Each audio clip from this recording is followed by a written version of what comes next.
పేరు బాజీ, మా వారి పేరు సురేష్. గుంటూరు నుంచి వచ్చాము.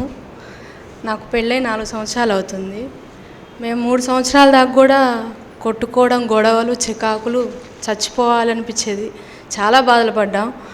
తర్వాత అన్న గుంటూరు వచ్చారంట ఎవరికో బాగోపోతే చూడడానికి. అక్కడ మాకు తెలిసిన వాళ్ళు అన్న గురించి చెప్తే ఇక్కడికి వచ్చాం. పోయిన ఏప్రిల్లో వచ్చాము.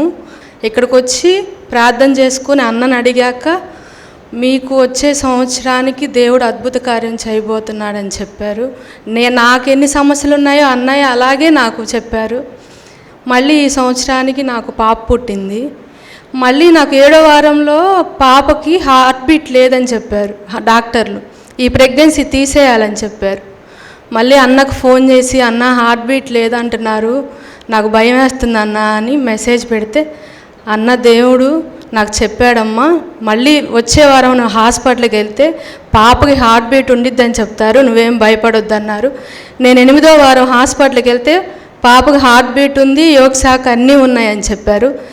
మేము సూసైడ్ కూడా చేసుకోవాలి నేను అనుకున్నాను. ఆయనేమో నాకు తెలియదు, కానీ నేనైతే చచ్చిపోవాలని చాలాసార్లు అనుకున్నాను.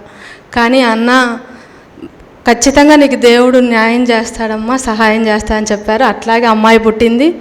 మాకంతా మేలే జరిగింది. ఈ కార్యం జరిగిందని చెప్పడానికి ఇక్కడికి వచ్చాను. ఓకే, దేవునికి మహిమ కలుగును గాక. ఒక్క నిమిషం, ఎందుకంటే నాకు సిస్టర్ గారు తెలియదు.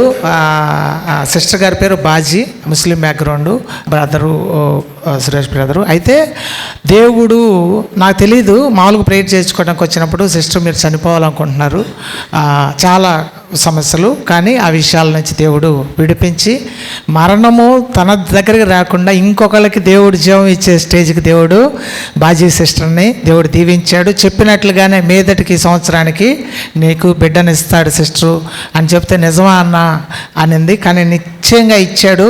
పాప పేరు నిత్య అని ప్రార్థన చేసి పెట్టడం జరిగింది. దేవునికి స్తోత్రం. వారి కుటుంబం కోసం, బిడ్డ కోసం మీరు ప్రార్థన చేయండి. సమస్త ఘనత మహిమలు ప్రభువైన యేసుక్రీస్తు నామం పేరట దేవునికే చెల్లునుగాక. ఆమేన్. Thank you. వందనాలు.